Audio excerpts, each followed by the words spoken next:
দেশের বেসরকারি শিক্ষা প্রতিষ্ঠানে শিক্ষক নিয়োগের বড় ধরনের পরিবর্তন আনছে সরকার। নিবন্ধন প্রক্রিয়া যে একটি জটিল প্রক্রিয়া ছিল, তা থেকে বেরিয়ে এসে চালু হতে যাচ্ছে সহজ, দ্রুত ও সরাসরি নিয়োগপত্রের পদ্ধতি।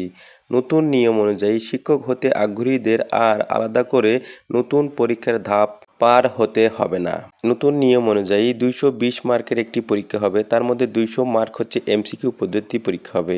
এই এমসিকিউ এর সাবজেক্টই থাকবে 140 এবং জেনারেল থাকবে হচ্ছে 60 মার্কের। এর মধ্যে আপনি যদি 40 মার্ক পান তাহলে আপনি পাস। দেশের স্কুল, কলেজ, মাদ্রাসা ও কারিগরির সকল শূন্যপদের তালিকা ইতিমধ্যে প্রকাশ করেছে এনটিআরসিএ।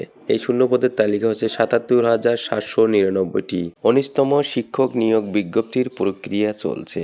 এদিকে এনটিআরসি এর চেয়ারম্যান বদলি হওয়ার কারণে এই নিয়োগ বিজ্ঞপ্তিটি আশা করা যায় ঈদের পরে আমাদের বিজ্ঞপ্তিটি প্রকাশ হওয়ার সম্ভাবনা রয়েছে। তো এনটিআরসি এর এই নতুন নিয়মটি চালু হলে নিয়োগ প্রক্রিয়া সহজ হবে এবং দ্রুত হবে এবং যোগ্য প্রার্থীগণরা সরাসরি প্রতিযোগিতার মাধ্যমে নিজেকে প্রমাণ করার সুযোগ পাবে।